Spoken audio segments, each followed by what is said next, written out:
The basement smelled like old paint and cardboard, that particular flavor of neglect that collects in rooms nobody wants. I stood at the bottom of the stairs holding a pillow and a fleece blanket that Sarah had thrown down after me. And I remember thinking, this is what it feels like to be discarded inside your own house. It was 10:47 on a Tuesday night. I know because I checked my phone the way you do when you want to document an injustice. Screenshot the time. Remember this moment. Build your case for later.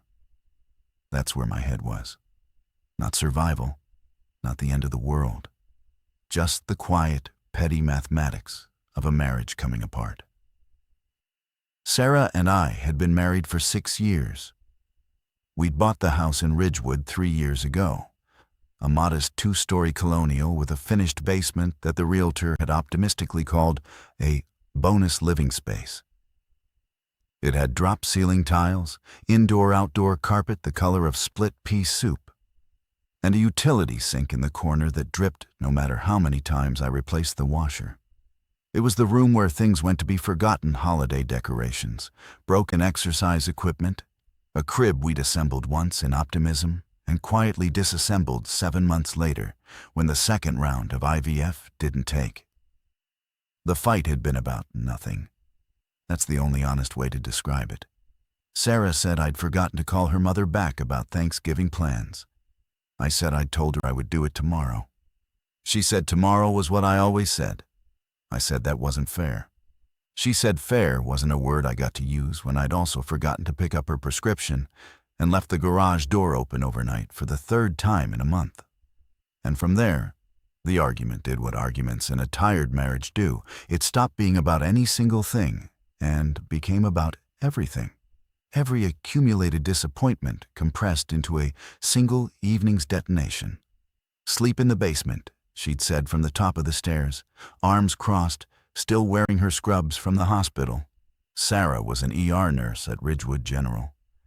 12-hour shifts, 3 days a week, and the overtime she kept volunteering for because I understood this. Even then, the emergency room was easier than coming home to me. "You're serious?" I said. "I'm serious." "Sarah." "Good night, Marcus." The door closed. Not slammed. That was worse. A slam would have meant heat, passion, something still combustible between us. The quiet click of the latch was surgical, precise. Done. So I made a bed on the old futon we'd dragged down there during the renovation and never brought back up. The cushion had a permanent valley in the center that smelled faintly of mildew. I lay on my back staring at the ceiling tiles, listening to the house settle above me, tracking Sarah's footsteps as she moved from the bathroom to the bedroom. The floorboards in our hallway had always creaked. I used to find that charming. Now I listened to them the way a dog listens to its owner, leaving tracking each step, measuring the distance. My phone buzzed. Not Sarah, my brother Dean up in Danbury, 45 minutes north. He'd sent a link to some article with a message that read, "You seeing this? Weird stuff in Philly." I didn't open it. I wasn't in the mood for Dean's conspiracy rabbit holes. He'd been on a tear lately: bird flu, water contamination, government overreach. Standard fare for a guy who worked from home, refurbishing vintage amplifiers, and had too much time between solder joints. I loved my brother, but his signal-to-noise ratio had gotten rough in the last year.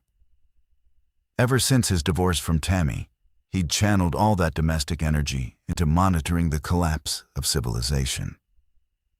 I plugged in my phone, pulled the blanket up to my chin, and closed my eyes. The basement had a particular silence to it, not peaceful but muffled, like being inside a body. You couldn't hear the street. You couldn't hear the wind. Just the furnace cycling on and off, and the occasional tick of pipes expanding in the walls. I didn't fall asleep right away. I lay there running the argument back, the way you always do, editing my responses, sharpening my comebacks, building the version of the conversation where I was right and she was unreasonable. It's a ritual every married person knows. The post-fight fantasy draft where you always win. Somewhere in the middle of my imaginary closing argument, I drifted off. 4 hours later, I woke up to screaming. It wasn't Sarah. That was my first thought, and the relief of it lasted exactly 1 second before the worst realization arrived. It was coming from outside. Multiple voices. Not the kind of screaming that belongs to a party or a car alarm dispute. This was the sound of people who had just discovered they were prey. I sat up on the futon. The basement had 2 narrow windows at ground level, the kind that look out at ankle height onto the front and side yards. They were dark. The streetlight on our block had been out for 2 weeks. I'd reported it to the township and gotten an automated email promising service within 10 business days. My phone showed 2:51 a.m. 11 notifications. 6 from Dean. 3 from a group chat with college friends I usually kept muted. 2 from the Ridgewood Community Alert System, which typically sent messages about coyote sightings and lost dogs. I opened Dean's messages first, mark his pickup. Bro, I'm not joking, call me. It's not just Philly anymore. Newark, Trenton. It's spreading. They're saying, don't go outside. National Guard is mobilizing. Turn on the news, any channel. Please tell me you're awake. The community alerts were more restrained, but somehow more frightening for their bureaucratic tone. The first read, Ridgewood Emergency Alert. Residents advised to shelter in place. Lock all doors and windows. Do not approach individuals exhibiting erratic or aggressive behavior. More information to follow. The second, sent 19 minutes later, Ridgewood Emergency Update. Reports of violent incidents in Bergen County. All residents must remain indoors. Emergency services may experience significant delays. This is not a drill. I was moving before I finished reading. Up the stairs, bare feet on cold wood, and I tried the basement door. Locked. Sarah had locked it. Not out of malice, the knob lock was sticky, and it would sometimes catch when you pulled the doors shut. I'd been meaning to fix it for months. The irony of that was not lost on me, even then. The list of things I'd been meaning to fix had just become a survival problem. Sarah, I banged on the door. Sarah, wake up. Nothing. Our bedroom was at the end of the upstairs hall. She slept with a white noise machine Ocean Sounds, the expensive one her sister had given her for Christmas. Between the machine and the closed doors, I could have set off a car alarm in the kitchen, and she might not stir. I hit the door harder. Sarah, something's happening outside. You need to wake up. I heard it then. Below me, behind me. A sound at the basement window, not breaking, but pressing. A wet, heavy drag against the glass, like someone pulling a soaked towel across it. I turned and looked down the stairs into the dim green carpet glow of the basement. One of the ground-level windows faced the side yard, and through it I could see a shape. Not clearly. The glass was dirty, and the angle was wrong. But something was crouching there, low to the ground, and it was moving in a way that made my stomach clench, a kind of jerking, stuttered crawl, like a person whose body was receiving contradictory instructions. I stopped banging. I stopped breathing. The shape paused, as if it had heard me, and then it pressed its face against the glass. In the faint, ambient light, I could see skin that looked wrong, not the color, but the texture, like it had been stretched and then released, slack in places it shouldn't be. The mouth was open, not screaming, not speaking, just open. The jaw hanging at a mechanical angle, and through the glass, I could hear a faint sound, a kind of aspirated clicking, like someone trying to swallow with a dry throat over and over. It stayed there for 10 seconds. 15. Then it pulled away and continued its crawl along the side of the house toward the backyard. I heard a fence board crack, then another sound. Mrs. Hayward's dog, Biscuit, a beagle who barked at everything. Biscuit started barking, then yelping, and then nothing. I went back to the door and hit it with everything I had. "Sarah! Open the door! Sarah!" The lock gave on the 6th hit, not from her opening it, but from the old hardware surrendering. The strike plate pulled free from the frame, and the door swung open into the dark kitchen. I didn't stop to assess. I ran upstairs, down the hall, and pushed open our bedroom door. Sarah was sitting up in bed, phone in hand, face lit by the screen. She looked at me, and I could see she'd already been reading. The white noise machine was still playing its endless ocean, absurdly serene against whatever was on her screen. "Marcus," she said. And the way she said my name told me the fight was over. Not resolved, not forgiven, just irrelevant. Burned away by whatever was now more urgent than us. "We need to lock everything," I said, "right now." We moved through the house in the dark. That was Sarah's instinct, not mine. She grabbed my arm as I reached for the kitchen light and said, "No, if they're attracted to stimulus, we stay dark." I didn't ask how she knew that. She'd been reading longer than I had. Or maybe it was the ER nurse in her, the part that triaged automatically, that sorted incoming information into what matters now and what matters later. The house had 8 ground floor windows, 2 doors front and back, and the garage entry. I started with the front door, which was already dead-bolted. Sarah took the back. I heard her sliding the chain into its track, then dragging something heavy across the floor. When I came into the kitchen, she'd pulled the refrigerator away from the wall and was angling it toward the back door. "Help me," she said. We wedged it against the door without speaking. There was a language to this crisis communication, the grammar of emergency, and Sarah was fluent. She'd spent 11 years in emergency medicine. I sold commercial insurance. The gap in our preparedness was not subtle. The windows were older, double hung with basic latch locks. I checked each one, then started thinking about reinforcement. We didn't have plywood. We didn't have boards. What we had was furniture. I pulled the dining table against the large front window and stacked chairs against the 2 side windows in the living room. Sarah was already in the mudroom, taping garbage bags over the glass panes in the side door, not for structural integrity, but to block sight lines. She didn't want whatever was outside to see movement within. "Where's your phone?" she asked. "Basement." "Get it. And bring up anything useful. Flashlights, tools, anything." I went back down. The futon still held the impression of my body. My pillow was on the floor. I grabbed my phone and looked at the side window, empty now. Just the faint reflection of my own face staring back, pale and wide-eyed. I gathered what I could find. A claw hammer, a box cutter, a flashlight with questionable batteries, and a half-empty bottle of water that had been sitting on the utility sink since God knows when. Not exactly an arsenal.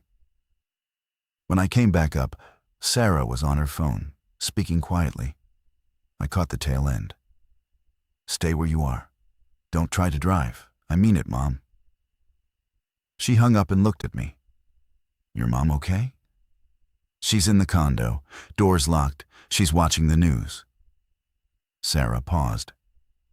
"She said they're showing footage from Newark. Marcus, she said people are eating each other."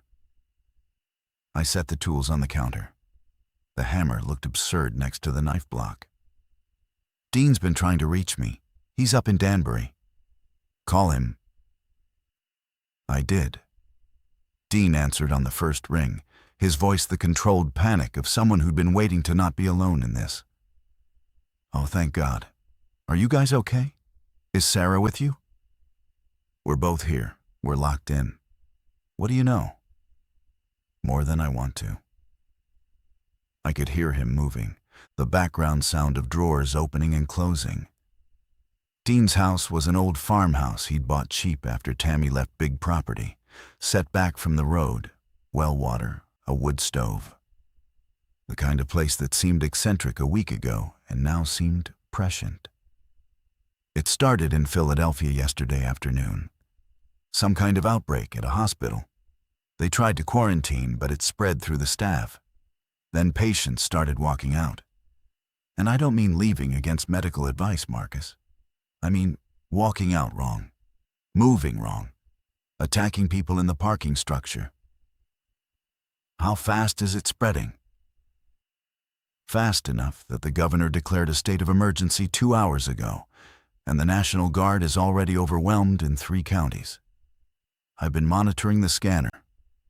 Bergen County Dispatch has gone almost silent in the last 30 minutes. That's not a good sign. Silence means they've either lost personnel or pulled back. Sarah was beside me now, close enough to hear. She took the phone from my hand and put it on speaker. "Dean, it's Sarah. What are the symptoms before someone turns?" Dean hesitated. "From what I've pieced together, fever, confusion, then aggression. Fast. Some reports say under an hour from exposure to full turn. Others say it varies. Nobody's being real precise right now." "Exposure how? Bites? Fluid contact? Airborne?" "Bites for certain. Fluid contact likely. Airborne, nobody's confirmed, nobody's denied. The CDC put out a statement 2 hours ago that read like it was written by a lawyer having a stroke. Basically, stay inside, avoid contact, await further instructions." Sarah looked at me. In the dark kitchen, her face was all angles and shadow. And I saw something I'd never seen in 6 years of marriage. Not fear, exactly, but the particular focus of someone who has just accepted that the rules have changed and is already operating inside the new ones. "We need to inventory everything in this house," she said. "Food, water, medicine, weapons, everything." "Sarah, we should think about leaving." I started. "Leaving to go where? In what? Through what?" She shook her head. "We don't know what's between here and anywhere safe. We don't know if anywhere is safe. We stay, we assess, and we make a decision in daylight with information." She was right. I knew she was right. And I hated that the same decisiveness that had been suffocating our marriage was now the thing most likely to keep us alive. Dawn came gray and reluctant, like even the sun didn't want to see what had happened overnight. Sarah and I hadn't slept. We'd spent the remaining hours of darkness doing exactly what she'd said, inventorying the house with the methodical urgency of people who understood, on some cellular level, that this accounting might determine how long we lived. The results were not inspiring.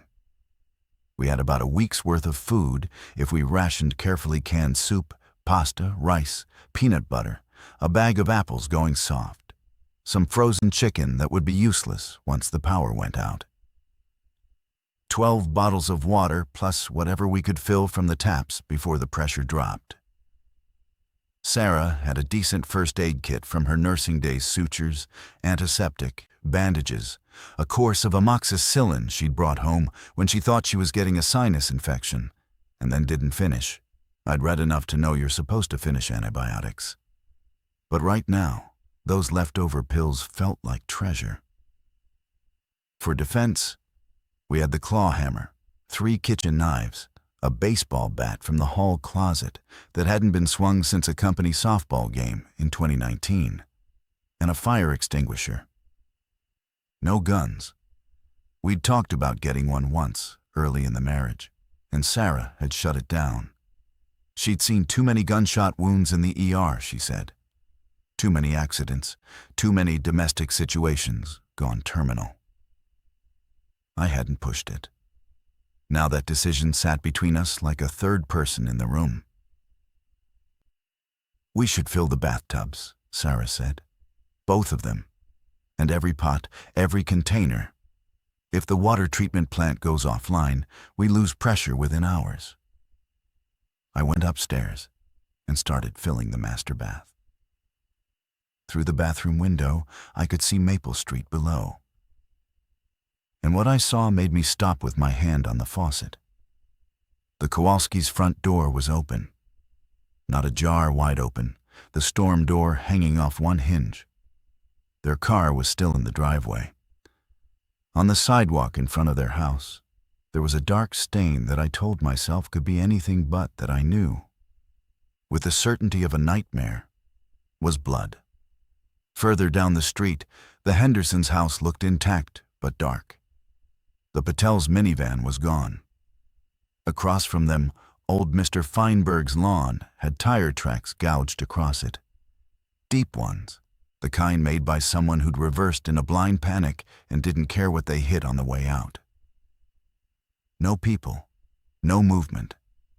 Just the stillness of a street that had been full of life 16 hours ago and was now a diorama of departure. Then I saw one. Standing in the Kowalskis' backyard, motionless, facing their wooden fence like someone contemplating a home improvement project. It was a man tall, wearing khaki pants and no shirt. From this distance and angle, I couldn't tell if it was Greg Kowalski or someone else. He wasn't moving.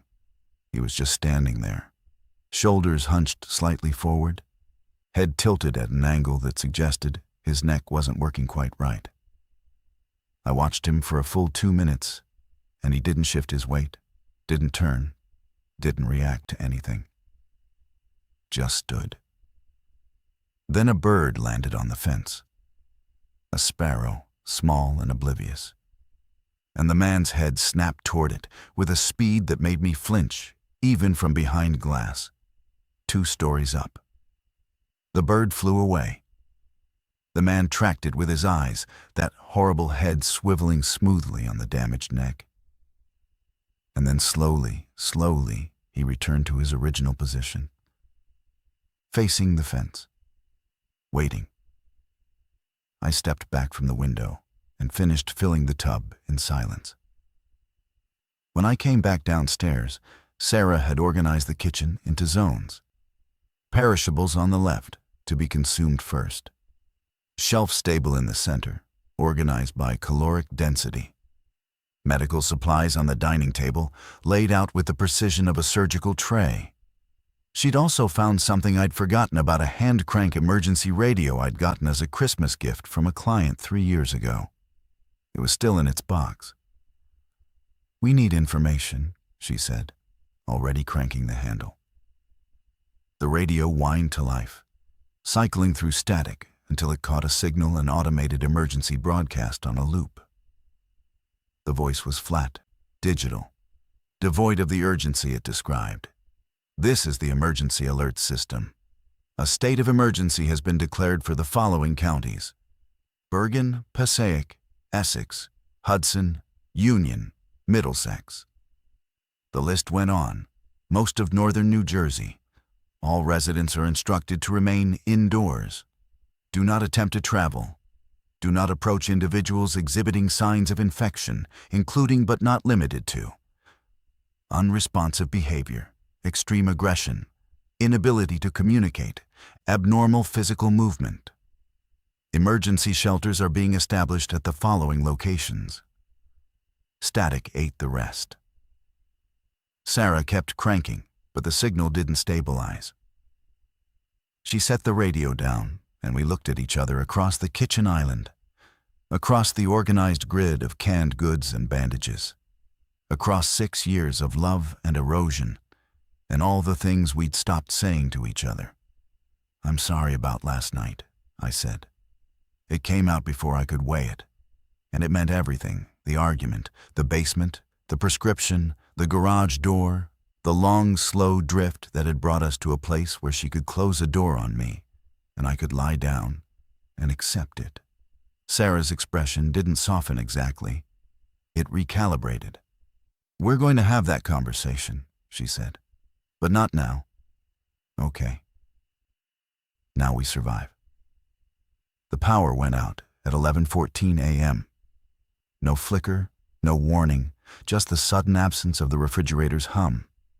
The router's tiny green eyes going dark, the house exhaling into silence. Sarah had anticipated this.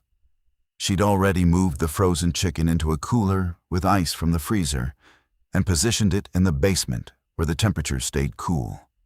Without the internet, Dean became our primary source of information. Cell service was intermittent, but text messages seemed to push through more reliably than calls. He was sending updates every 30 to 40 minutes, assembling intelligence from ham radio operators, a police scanner app that still had cached frequencies, and a survivalist forum he'd been lurking on for years. Military pulling back to hard perimeter around NYC. Bridges closed, tunnels sealed. They're writing off everything between the Hudson and the Delaware. Infection confirmed, bite transmitted. Some reports of transmission through open wounds exposed to infected blood. Not airborne, repeat, not airborne. That's the one piece of good news. Towns north of I-80 still mostly clear. Danbury is quiet. I've got the house secured. Tammy's cousin Wayne came by with his family, letting them stay. He's got 2 rifles and knows how to use them. That last message changed the calculation. Dean had space, resources, defensive capability, and was in a zone that hadn't been hit yet. Between us and him sat 45 miles of suburban New Jersey and southern New York, including whatever was now roaming it. "We can't drive there," Sarah said, reading the messages over my shoulder. "Route 17 will be gridlocked, or worse. The Parkway." "The back roads," I said. 208 to Ramapo to 87 north. It's longer, but it's less populated. If we go at night." "At night? You want to drive through this at night?" "They seem less active during the day. That thing in the Kowalski's yard, it was just standing there. But last night, the sounds. We don't have enough data to know that. We don't have enough data to know anything, Sarah. We're making guesses. The question is whether we're better off guessing here or guessing in a farmhouse with 2 rifles and 5 adults." She didn't answer immediately. She was weighing it. I could see the triage machinery working. Risk of travel versus risk of stagnation. Known resources versus unknown conditions. I'd watched her make decisions like this at hospital fundraisers, where she'd describe cases in abstract terms, the cool arithmetic of emergency medicine. But this wasn't abstract. This was us. The decision was forced for us at 2:30 that afternoon. I was in the living room, peering through a gap between the dining table and the window frame, when I saw movement on the street. Not infected, people. A family, a man, a woman, a teenage girl moving fast down the center of Maple Street, carrying backpacks and garbage bags full of belongings. The man had a shotgun. The woman had the girl by the hand and was nearly dragging her. Behind them, maybe 100 yards back, 3 figures followed. They moved with that wrong gait I'd seen in the one at the Kowalskis. Lurching but fast, faster than they should have been, their arms swinging with a disconnected, puppeted looseness. The family was running. The figures behind them weren't running. They were doing something worse. They were accelerating incrementally, as if their broken bodies were remembering, relearning, catching up. The man with the shotgun turned and fired. The sound split the neighborhood apart. One of the pursuing figures jerked sideways and went down. The other 2 didn't flinch, didn't slow, didn't react to the sound. They kept coming. He fired again, missed, racked the slide. The family was at the intersection of Maple and Oak now, right in front of our house. The girl was screaming. The man fired a third time, and the nearest figure took the blast in the chest and staggered, but stayed upright. It closed the distance in 3 more of those horrible stuttering strides and hit the man from the side. He went down. The shotgun skittered across the asphalt. The woman pulled the girl and ran. She didn't look back. She didn't hesitate. She ran and left him. And the sound he made as the 2 remaining figures reached him was something I will carry in the architecture of my memory for whatever time I have left. Sarah was beside me. She'd seen it all. Her hand was on my forearm, and her grip was strong enough to leave marks I'd find later. "We leave tonight," she said. I nodded. "Call Dean. Tell him we're coming." We had 7 hours until full dark. Sarah spent them with the precision of someone building a surgical kit, selecting only what was essential, discarding sentiment with clinical efficiency. 2 backpacks, 1 duffel, food for 3 days, all the water we could carry without compromising mobility, the medical kit, the hammer and the longest kitchen knife, flashlights, the emergency radio, warm layers, sturdy shoes. I focused on the car. Our Toyota Camry was in the garage, 3/4 of a tank. I checked the tires, the oil level, the wiper fluid. Stupid, mundane things that felt absurd and vital simultaneously. I cleared the back seat and trunk of the accumulated debris of normal life dry cleaning bags. A yoga mat Sarah hadn't used in months. A box of files from my office. I put a blanket in the back.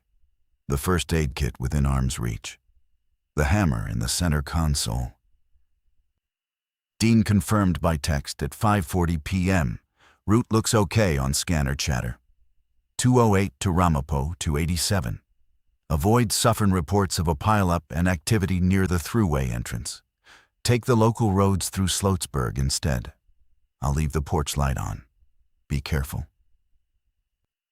I tried not to think about the man with the shotgun. I tried not to hear the sound he'd made. Instead, I thought about logistics, routes, timing. The brain wants structure when the world dissolves. It wants a checklist. Sarah came into the garage at 7:15, carrying both backpacks and the duffel. She'd changed into dark jeans, hiking boots, and a black fleece. Her hair was pulled back. She looked like a different person, or maybe the same person, stripped of everything that didn't serve survival. "I packed the photo albums," she said, almost apologetically. "The small one, from the wedding." Something cracked in my chest. Not grief, exactly. Recognition. That even in this, even with the world eating itself, she'd reached for proof that we had been happy once. That this marriage, now stretched to its thinnest, had once been a thing worth documenting.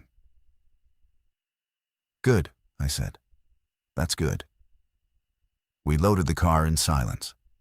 I opened the garage door manually, no power, lifting it slowly to minimize the sound. The driveway was clear. The street was clear. The sun had set 20 minutes ago, and the sky was a deep, bruised purple along the western horizon. The last light holding on like a patient who doesn't know visiting hours are over. I backed the Camry out, and Sarah pulled the garage door down behind us. She got in the passenger seat and buckled her belt. The click of the buckle was the most ordinary sound in the world, and it nearly undid me. "Headlights?" I asked. "Parking lights only until we're off the residential streets. Then low beams. Nothing that draws attention from far away." I put the car in drive and eased down Maple Street at 15 miles per hour, navigating around an abandoned SUV and a recycling bin that had been knocked into the road. In the rearview mirror, our house got smaller, the dark windows, the dining table I'd pressed against the glass, the garden Sarah had planted last spring that was just starting to show fall color. I didn't know if I'd ever see it again. I didn't know if it mattered. 2 blocks from the house, Sarah said, Stop. I stopped. She was looking to the right, down a side street. A figure stood under a dead streetlight. Then two more emerged from behind a parked car. They weren't moving toward us. They were oriented in different directions, standing in that awful frozen posture, heads tilted, listening or sensing or doing whatever it was they did when the prey hadn't revealed itself yet. "Go," Sarah whispered. Slowly. I eased through the intersection. The figures didn't react. In the mirror, I watched them shrink and disappear into the dark. My hands were shaking on the wheel. Sarah's were steady in her lap. And I understood then that the gap between us wasn't just emotional or relational. It was constitutional. She was built for crisis. I was built for comfort. And comfort had just been revoked indefinitely. The first 3 miles were empty. Route 208 stretched ahead of us like a river of asphalt through the suburban dark. And for those first few minutes, I allowed myself the fantasy that the whole thing had been exaggerated, a localized event. A containable disaster. Something that would look smaller on tomorrow's news. Then we hit the first wreck. A tractor trailer had jackknifed across both northbound lanes near the Fair Lawn exit. Cars were piled behind it in a compressed accordion of metal and shattered glass. Or some had their doors open. Some had their headlights still on, dimming on dying batteries, casting weak yellow cones into the wreckage. I pulled onto the shoulder and threaded the Camry around the outer edge. 2 wheels on grass, the undercarriage scraping against a curb I couldn't see. As we passed the wreck, Sarah looked into the cab of the tractor trailer. I didn't look. I didn't want to know. But her sharp intake of breath told me enough. "Keep going," she said. The road opened up again past the crash. I pushed the speed to 40, then 50. The engine sounded obscenely loud in the silence. Every intersection was a held breath, checking left, checking right, scanning for movement. Most were clear. At one, I saw a gas station with its windows broken out. A figure inside moving among the shelves with the aimless hunger of a customer who'd forgotten what they came for. My phone buzzed. "Dean, just heard on Ham that there's a National Guard checkpoint on 87 near Harriman. They're letting civilians through but screening for bites. Be prepared to show skin. Arms, neck, ankles. Don't be surprised if they're rough about it." "Checkpoint," I told Sarah. "On 87. Good. That means someone's still organized." Route 208 merged into local roads as we approached the Ramapo Valley. This was horse country, wider lots, older trees, stone walls along the roadsides. It should have felt safer for its emptiness, but instead the darkness was thicker, more complete. No streetlights, no house lights. Just the tunnel of our low beams and the trees pressing in from both sides like spectators at a parade. Sarah was navigating by the map on her phone, which still had cached data even without cell service. "Left at the next junction," she said. "That takes us through Oakland and into Sloatsburg across the state line." The left turn brought us onto a narrower road, and here the signs of evacuation were more recent. Cars had been abandoned at intervals, some on the shoulder, some in the lane, their owners apparently having fled on foot when the road ahead proved impassable. I weaved between them, grateful for the Camry's modest width. Then Sarah said, "Marcus, stop the car." I stopped. Ahead of us, maybe 50 yards, someone was standing in the road. Not an infected, this person was waving their arms overhead, the universal gesture of distress. In our headlight glow, I could make out a woman, maybe 50, wearing a bathrobe over what looked like pajamas. Behind her, partially in the ditch, was a minivan with its hazards blinking. "Don't," Sarah said. "She needs help." We don't know what she needs. We don't know who else is in that van. We don't know if she's been exposed. Sarah, she's a woman in a bathrobe. And the world ended 6 hours ago. We don't stop. I looked at the woman. She'd seen our lights and was walking toward us now, arms still raised, her bathrobe fluttering around her knees. I could see her face, terrified, pleading, ordinary. She could have been anyone's mother. She could have been Sarah's mother, alone in her condo, watching the news and hoping the doors held. Marcus. Sarah's voice had the steel in it now, the ER tone that ended conversations. If she's been bitten and she doesn't know it yet, and we let her in this car, we both die. Drive. I drove.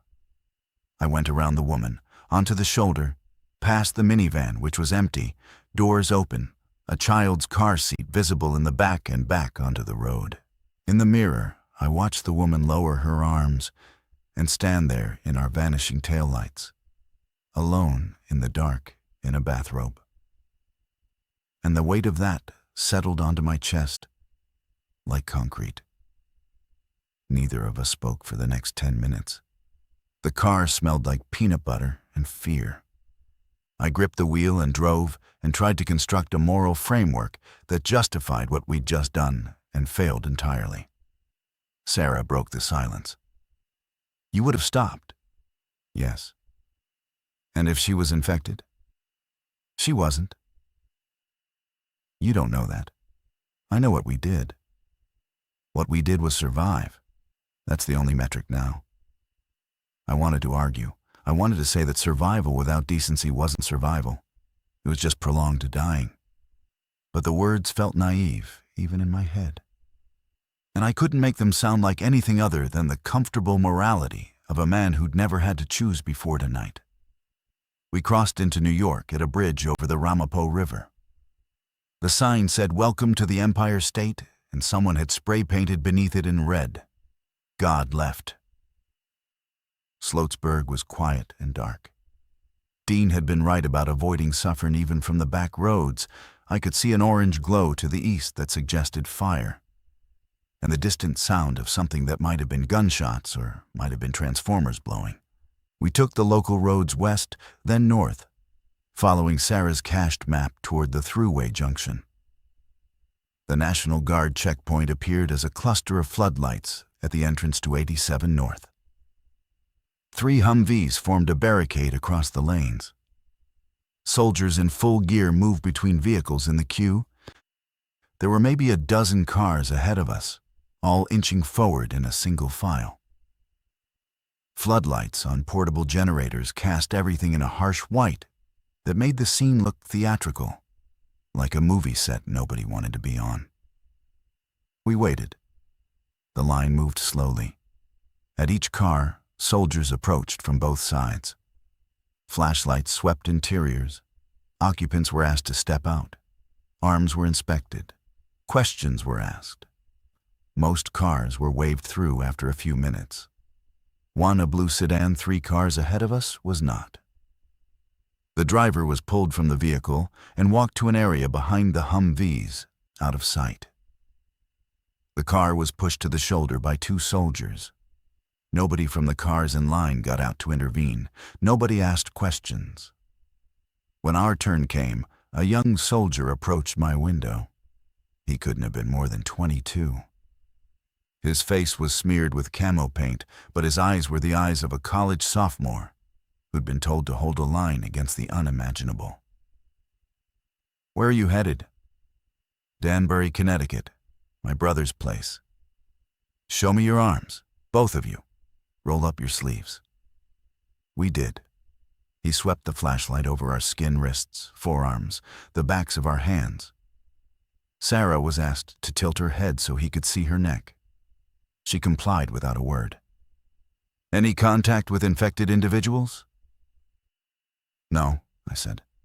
"Anyone in your vehicle feeling ill? Fever, confusion, nausea?" "No." He looked at Sarah. "Ma'am?" "I'm an ER nurse," she said. "We're both clean. No exposure." The soldier nodded. Something in his posture relaxed fractionally at the word nurse. Route 87 is clear up to the Tappan Zee. They're calling it the Governor Mario Cuomo Bridge now, but nobody does. You'll see burned vehicles near Nyack, but the lanes are passable. After that, take 684 north to 84 east. There's another checkpoint at the Danbury exit, but they should let you through. What's the situation ahead? Sarah asked. The soldier glanced at his colleagues, then back at us. Manageable. The infection is concentrated in urban cores. Suburbs are hit and miss. Rural areas are mostly clean, for now. He paused. Ma'am, if you're really a nurse, they're setting up a medical station at the Danbury Armory. They need people. I'll keep that in mind, Sarah said. And I heard in her voice the first tremor of something that wasn't fear, but responsibility. The pull of her training against the gravity of self-preservation. The soldiers stepped back and waved us through. I accelerated past the Humvees and onto the open highway, and the darkness swallowed the checkpoint behind us like water closing over a stone. On 87 North, the road was clearer. Abandoned cars appeared in clusters, usually around exits, as if drivers had tried to get off the highway and gotten stuck in the clot of everyone else trying the same thing. Between the clusters, the road was open, and I pushed the Camry to 70, then 80. Speed felt like safety. Distance from Bergen County, from Maple Street, from the man with the shotgun, and the woman in the bathrobe, felt like the only medicine available. Sarah was on the phone again, texting Dean. Reception was better here. We'd caught a tower. His response came quickly. Road is clear from 84 to Danbury. Wayne and I cleared a downed tree off the driveway. Porch light is on. Coffee is hot. Just get here. Coffee. The absurdity of it made me laugh, a single sharp bark that sounded wrong in the dark car. Sarah looked at me. Dean says he has coffee ready, I said. She almost smiled. Almost.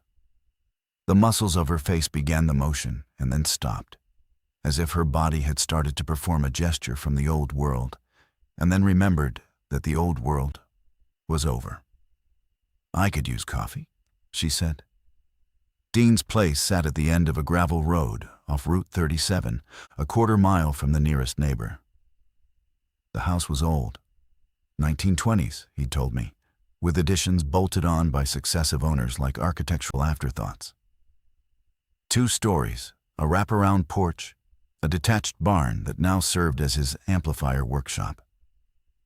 Behind the house, the land rose into wooded hills. In front, a sloping yard ran down to the road, bordered by a stone wall that some farmer had built a century ago. The porch light was on, as promised. Dean was on the porch, silhouetted against it, holding a rifle I'd never seen before. When I pulled the Camry up the driveway, he came down the steps and was at my door before I'd cut the engine. He looked like he'd aged 5 years in a day. Dean was 43, 2 years older than me, and he'd always had the kind of face that carried its years, lightly thick hair, easy grin, the genetic luck of our mother's side. Now the grin was absent, and his eyes had a density to them, a compression as I felt it in my own face. He hugged me hard. Then he hugged Sarah, which surprised me. They'd had a cordial but distant relationship, the kind of in-law dynamic that operates on holiday pleasantries and birthday texts. But tonight the protocols of normal social distance had been dissolved, along with everything else. "Come inside," he said. "Wayne's got the wood stove going." Inside, the farmhouse was warm and bright. Dean had candles and oil lamps distributed through the main floor, and the wood stove in the living room radiated a heat that hit my cold face like forgiveness. Wayne Petrucci was in the kitchen, a big man, mid-50s, thick through the chest and forearms, with a gray beard and the calm, competent energy of someone who knew how to use his hands. His wife, Linda, was at the table, and their daughter Elise, maybe 16, was curled on the couch under a blanket, asleep or pretending to be. "You made good time," Wayne said, shaking my hand. His grip was firm and dry. "Roads okay?" "Until they weren't," I said. "But we got through." Sarah was already assessing. I watched her eyes move through the space exits, windows, supplies, structural integrity. She clocked the rifle leaning against the wall by the front door, the second one on the kitchen counter, the boxes of ammunition on the shelf above the stove. Her posture changed subtly, the tension in her shoulders releasing 1 degree. Dean brought coffee. It was instant. The good stuff had run out hours ago, but the warmth of the mug in my hands was a sacrament. We sat around the kitchen table, all 5 adults, and Dean laid out what he knew. The infection had reached most of the eastern seaboard. Philadelphia, Newark, Trenton, and New York were essentially lost. The military had established a containment line, roughly along Interstate 84, running east-west through Connecticut and southern New York, with the idea of keeping the infection south of it. Danbury was just north of this line. For now, the town was clean, no confirmed cases, a functioning police department, and the National Guard Armory operating as a coordination center. "But the line won't hold forever," Dean said. "Not if urban populations keep turning and pushing outward. The math doesn't work. Every infected person creates more infected people. It's exponential, and you can't shoot exponential." Wayne nodded slowly. "So what's the plan? We just sit here and hope the cavalry figures it out?" "The plan is we fortify, we sustain, and we stay informed," Dean said. "This property has well water hand pump in the barn still works. I've got a chest freezer full of venison from last season. Canned goods for weeks. The wood stove heats the whole main floor. And between your 2 rifles and my deer gun, we've got enough firepower to defend the perimeter." "Against how many?" Sarah asked. The question hung there. Dean looked at her, then at me. And in his expression, I saw the thing he hadn't said, that all of this planning, all of this preparation, was built on the assumption of small numbers. A few stragglers, isolated encounters. If what was happening in the cities reached the countryside in force, a farmhouse and 3 rifles wouldn't matter. "Let's take it a day at a time," Wayne said. He had the voice of a man who'd managed construction crews, someone accustomed to solving problems within the scope of a shift. "Tomorrow, we reinforce the ground floor, board up the windows we don't need, set up sight lines from the 2nd floor, establish watch rotations." We agreed. Sarah volunteered for the first watch. She was accustomed to overnight shifts, she said. And the rest of us needed sleep more than she did. Dean showed her the upstairs bedroom with the best vantage, the one that looked south toward the road. He gave her his rifle and a brief tutorial on its operation. She handled it with the ease of someone who understood tools in a general sense, even unfamiliar ones. I wanted to stay with her. I wanted to sit in that room and watch the dark together and talk about everything we hadn't talked about for months. But exhaustion was a physical force now, a gravity pulling me down, and Sarah saw it. "Sleep," she said. "I'll wake you in 4 hours." I lay on the couch in the living room, near the wood stove, and the warmth worked into my muscles like a drug. Elise was asleep on the other end, her breathing slow and even. From the kitchen I could hear Wayne and Linda murmuring. From upstairs, the creak of Dean's footsteps as he settled in. From outside, nothing. Just the country silence, immense, textured, alive with the small sounds of wind and animals and trees, all the ambient noise that used to mean peace and now meant the absence of threat, which was not the same thing. 3 days passed. 3 days of something that resembled structure, if you didn't look too closely at what the structure was protecting us from. Wayne and I reinforced the ground floor plywood from the barn over the side and rear windows, screws every 6 inches. The work of it giving our bodies purpose, while our minds circled the larger dread. Dean monitored the radios and managed the generators. Sarah organized medical supplies and studied everything she could find about the infection from cached pages on her phone and whatever Dean's ham contacts relayed. Linda Petrucci cooked. It sounds small, but it wasn't. She took the mismatched inventory of our combined supplies and produced meals that were warm and recognizable and tasted like someone still cared about the distinction between surviving and living. Venison stew with canned vegetables, rice and beans with garlic powder and cumin, pancakes from a box mix on the wood stove, golden and imperfect and utterly necessary. Elise helped her, the two of them working in the kitchen with the quiet synchronicity of a mother and daughter who'd spent years in the same space. Elise didn't talk much. She was 16, a junior at a high school in Bethel. And whatever she'd seen on the drive from her house to Dean's had pushed her into a selective silence. She wasn't catatonic, she responded when addressed. She completed tasks, she ate. But she didn't initiate conversation. And her eyes had a quality I'd seen in Sarah's ER stories. The 1,000-yard stare of someone processing an event too large for language. On the second day, Sarah found me in the barn. I was checking the hand pump. It worked. Clear, cold water from the well, the handle stiff from disuse, but functional. She came in and stood there, arms crossed, watching me work the pump with the exaggerated effort of someone who hadn't done manual labor in years. "We need to talk," she said. "Okay. Not about us. About what comes next." I let go of the pump handle. Water dripped from the spout, each drop echoing in the barn's silence. All right.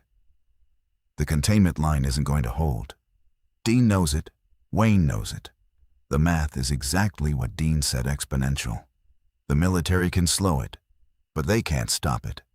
Not with the resources they have. Every day the infected zone pushes further north.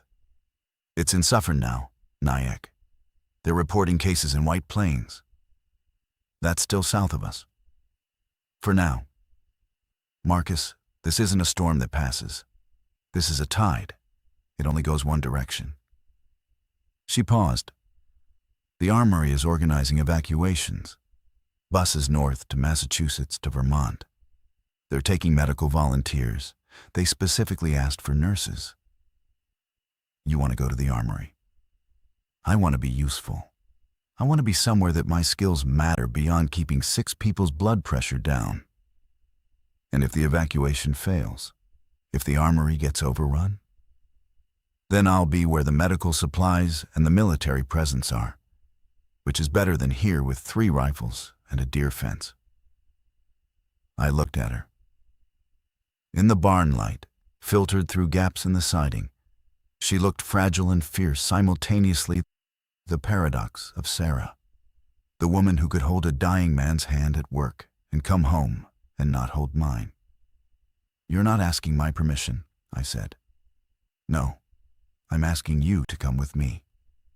The sentence landed with a weight that rearranged the room. She wasn't asking me to follow her to the armory. She was asking me to follow her, period. To trust her judgment one more time. The way I had when she said we should buy the house. When she said we should try IVF. When she said the basement. She was asking if this marriage still had the structural capacity to bear a decision. Okay, I said. Let's talk to Dean. Dean didn't take it well. You want to leave? He stood in the kitchen, arms at his sides, and his voice had the particular flatness of someone working very hard not to yell. You just got here. We just set this place up. We have food, water, defensible position. And you want to drive into a military installation that might not exist by the time you get there. The armory is 6 miles away, Sarah said. She was using her professional voice, the one calibrated for delivering bad news to families. It's not an expedition, and they're organizing infrastructure, communications, supply chains, medical care. Things we can't do here. Things you can't do here, you mean? You want to go nurse? I want to do the thing I'm trained to do, yes. And Marcus? What's he trained to do at an armory? File insurance claims for the apocalypse. That landed. I felt it in my jaw, in the clench of my teeth. Dean saw it and had the grace to look away. I'm sorry, he said. I'm scared, man, okay? I just got my brother back and you're talking about leaving. Come with us, I said. All of you. The farmhouse is great, Dean, but Sarah's right. If this thing pushes north, 6 people and 3 guns won't hold it. Wayne shook his head from the corner where he'd been listening. I'm not going to an armory. I've seen government operations. They're organized right up until they're not. And then everybody in the building is trapped. At least here we can move. We can drive. We've got options. Wayne's right, Linda said quietly from the kitchen doorway. It was the first time she'd weighed in on strategy, and everyone turned. I'm not taking Elise into a government shelter. She's already been through enough. She needs stability, not another upheaval. The room divided along a fault line that hadn't existed an hour ago. Wayne, Linda, and Elise on one side stay, fortify, maintain autonomy. Sarah on the other go, contribute, integrate into organized structure. Dean in the middle, pulled between loyalty to me and the investment he'd already made in this property. And me, standing in the gap, understanding both positions, and certain of neither. Sarah excused herself. She went upstairs, and I heard the bedroom door close. I followed Dean onto the porch, where the night air was cold and clean and smelled like wood smoke in October. She's not wrong, I said. I know she's not wrong. That's what makes it worse. Dean sat on the porch railing, the rifle across his knees. In the dark beyond the yard, the trees were shapes without detail, and the stars above them were indifferent in their permanence. Marcus, I spent 3 years after Tammy left building this life. This property, this independence. I did it because I never wanted to be dependent on anyone again. And now the world confirms my paranoia, and I'm supposed to walk away from it. You're not walking away from it. You're choosing people over property. Easy to say when it's not your property. We sat with that. The silence between brothers is a different substance than the silence between strangers. It has texture, history, the sediment of 1,000 previous conversations. I knew Dean would come. He knew he would come. But the arriving at the decision required its own transit time, and I respected that. If I come, he said finally, I'm bringing everything I can carry. Ammo, tools, the good radio. And if the armory doesn't work out, we leave, together. No argument. Agreed. And Marcus? Yeah. Whatever's going on with you and Sarah, fix it. Not later. Now. Because the people who survive this aren't going to be the ones with the most supplies or the best position. They're going to be the ones who still have something to survive for. I didn't answer. I didn't have to. Dean had always been better at saying the things I spent years trying to avoid. The Danbury National Guard Armory was a rectangular brick building that had spent most of its existence hosting weekend drills and community blood drives. When we arrived at dawn, it had been transformed into something between a refugee camp and a field hospital. Military vehicles filled the parking lot. Tents had been erected along the south side. A line of civilians stretched from the front entrance to the street, carrying bags, holding children, wearing the universal expression of people who had somewhere to be, but no idea where. We were processed through intake names, skills, medical screening. When Sarah identified herself as a registered nurse with ER experience, the intake officer's face changed the way the young soldiers had at the checkpoint. That fractional easing of a burden shared. She was pulled aside and introduced to the medical coordinator, a harried Army captain named Reeves, who looked like he hadn't slept since the outbreak began. Dean, Wayne, and I were assigned to a different track. Able-bodied men with no critical skills were directed to logistics and defense. Wayne's construction background got him routed to fortification crews. Dean's electronics knowledge earned him a spot in the communications tent. I was given a vest, a walkie-talkie, and told to report to a supply distribution point in the parking lot. Linda and Elise were settled in the civilian shelter area, a gymnasium with cots arranged in rows, the basketball hoops still hanging overhead like relics of a world where organized recreation existed. Linda thanked me with a hug that lasted longer than any we'd exchanged before, and I understood that the bonds forming between us now were not the polite connections of circumstance, but the deep adhesions of shared survival. For 3 days, the armory functioned. Not smoothly, there were shortages, arguments, breakdowns in protocol. A constant undercurrent of fear that surfaced in small confrontations over food portions and cot assignments. But it functioned. Sarah worked 12-hour shifts in the medical tent, treating everything from dehydration to panic attacks, to a compound fracture sustained by a man who jumped from a second-story window to escape his infected wife. She came back to our cot each night, smelling like antiseptic and exhaustion. And we lay side by side in the gym and talked in whispers while the 100 other displaced people around us breathed and murmured and cried in their sleep. "I treated a bite victim today," she said on the second night. Her voice was neutral, clinical, but her hand found mine under the thin blanket. A teenager, maybe 17. His father brought him in. The bite was on his forearm, clean, crescent-shaped, already inflamed. "What did you do?" "Cleaned it, bandaged it, gave him antibiotics, not that they'll help. The protocol is isolation and observation. Captain Reeves has a quarantine area set up in the basement." "And the father?" "He stayed.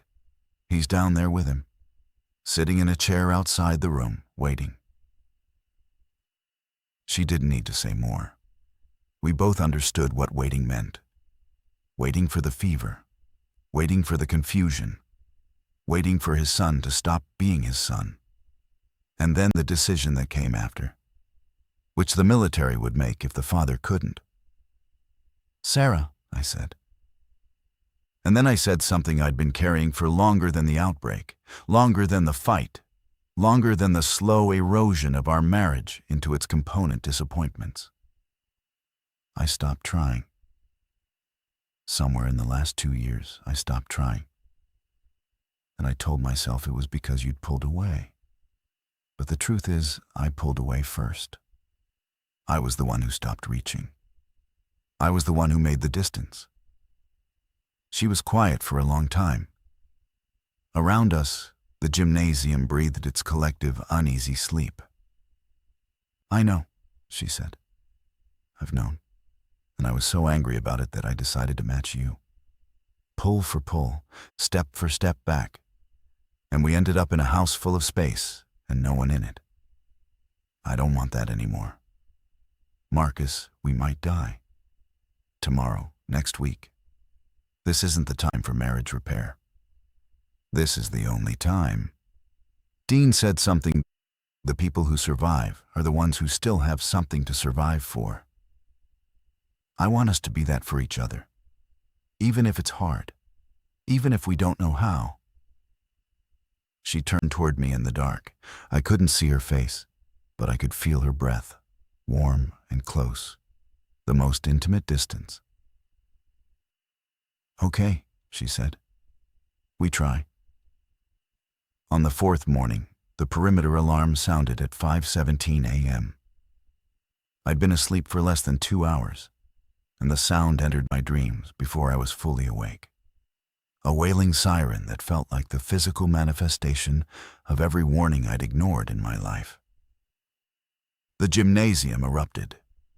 People scrambling off cots, children screaming, the overhead fluorescents flickering on and buzzing their institutional hum.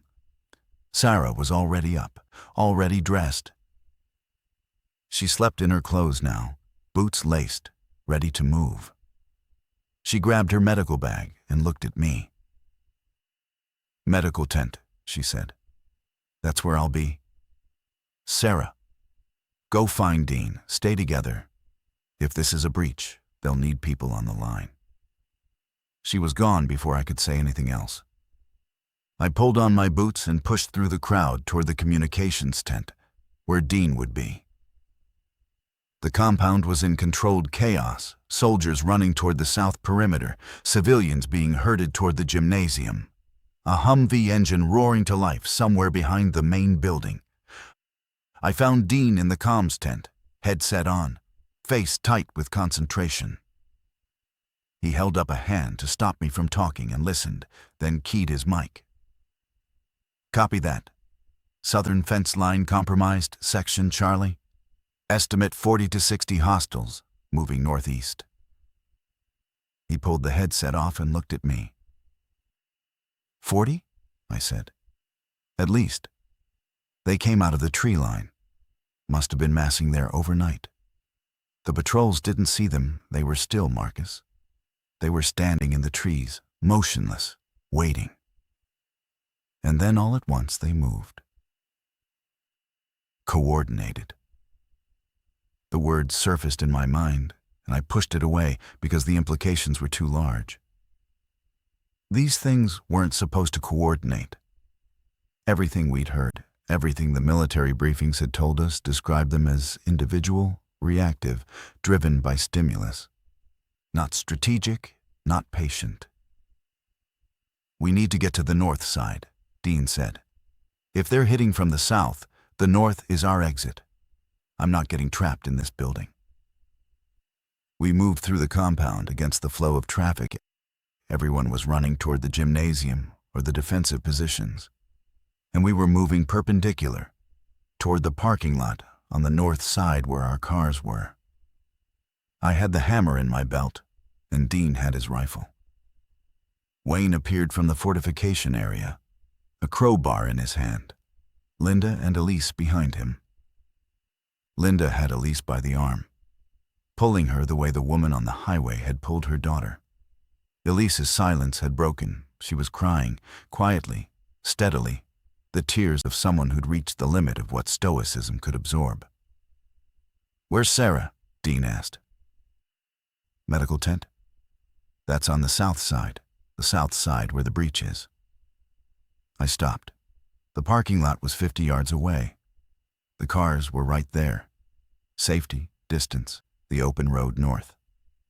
And Sarah was in the opposite direction, in a canvas tent near the perimeter that was currently being overrun. "Go to the cars," I said. "Get them started. If I'm not back in 10 minutes, leave." "Marcus, 10 minutes, Dean." I turned and ran south. The compound was a maze of tents and vehicles and sandbag positions, and the sound of the breach was growing, not just the siren now, but gunfire, rapid and sustained, and beneath it a sound I'd hoped never to hear again. That clicking, that aspirated rattle, multiplied by dozens, a chorus of broken throats producing the language of hunger. The south fence was a chain-link boundary that the engineering crews had reinforced with concertina wire and vehicle barricades. A section of it was down now, peeled inward like a tin can lid, the vehicles pushed aside by sheer mass. Through the gap, figures poured in, moving with that stuttering acceleration. And soldiers on either side of the breach were firing controlled bursts that dropped some and slowed none. The medical tent was to the left of the breach, maybe 30 yards from the gap. I could see it. The canvas was still standing, but people were running from it, patients, volunteers, a soldier helping a woman on a stretcher.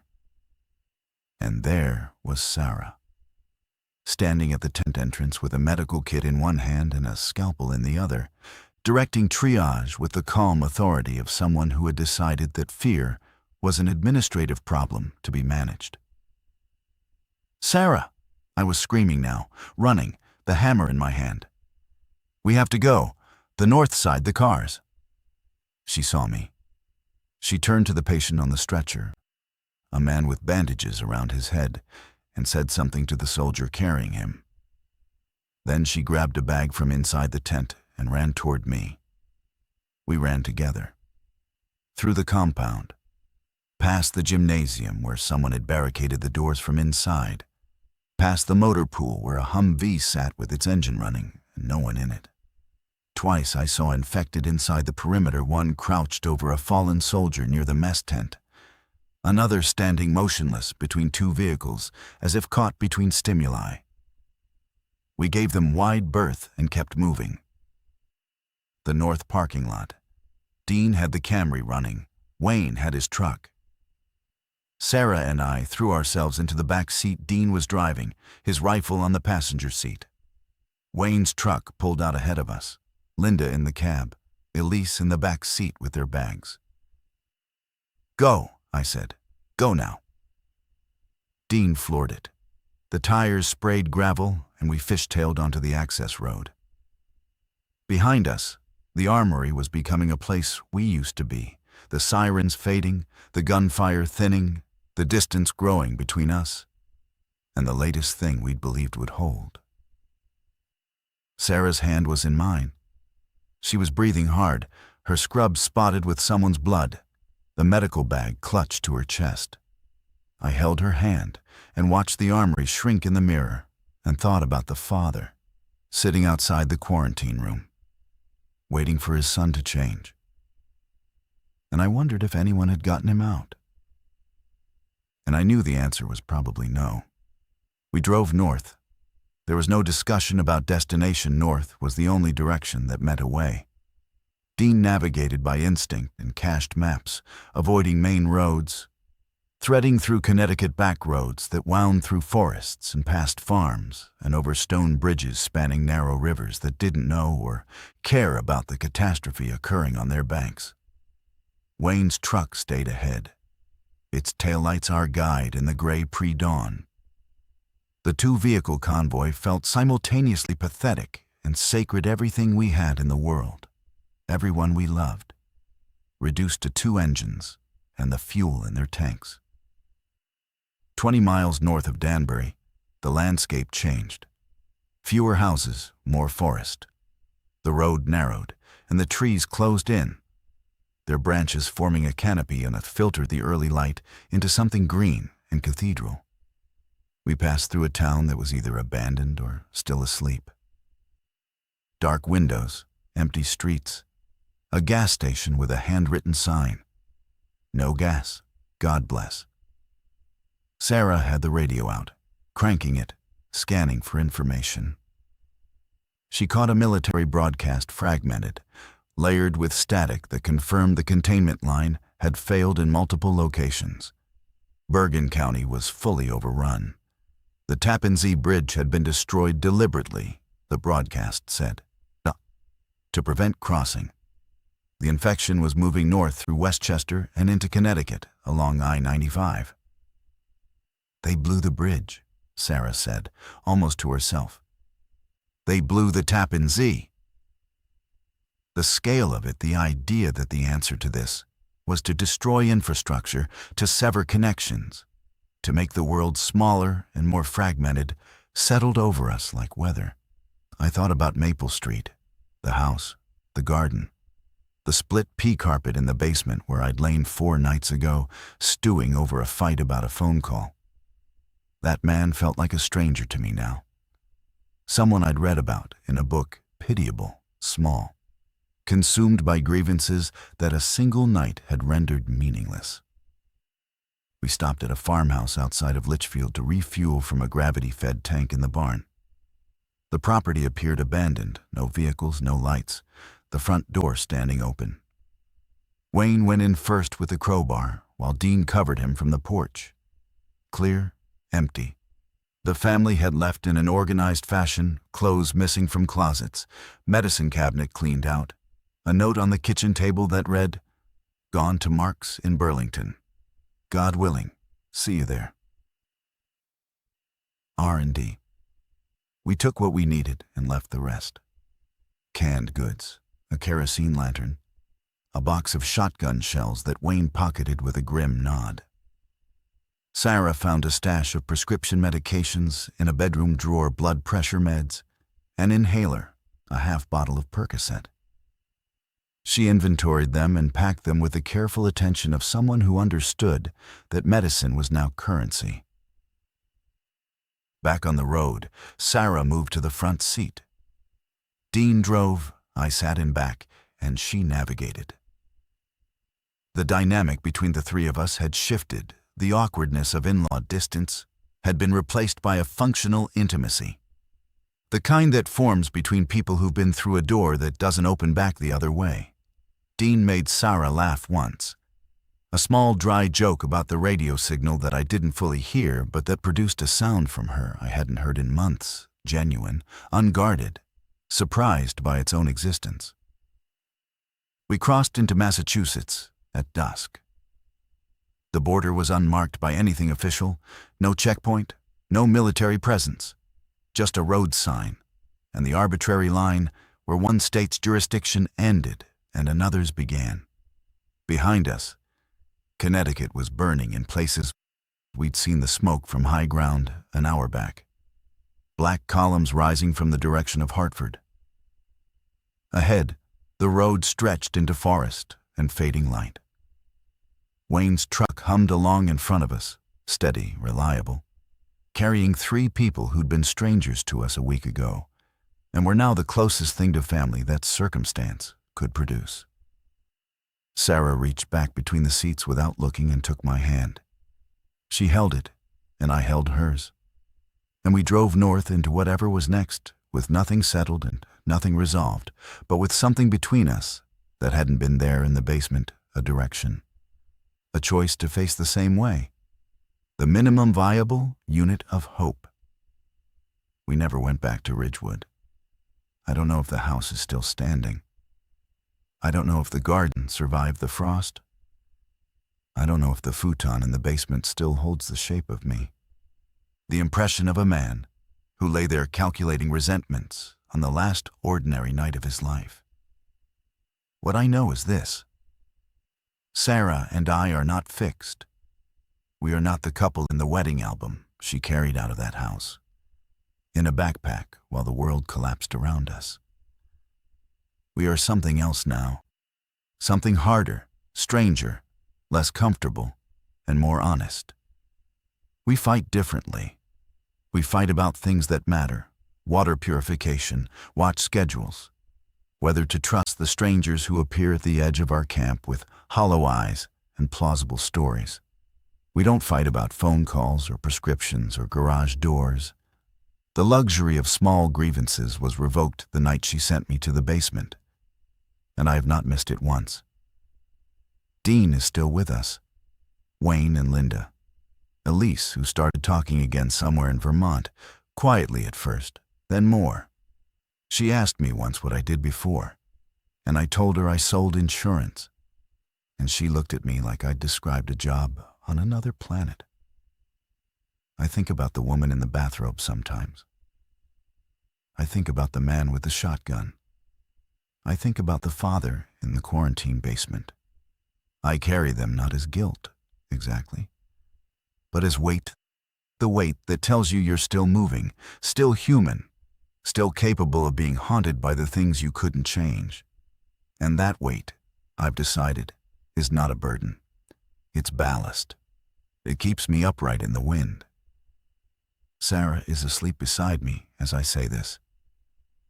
Her hand is on my arm, not holding, just resting, just knowing I'm there. That's enough. For now, that's enough.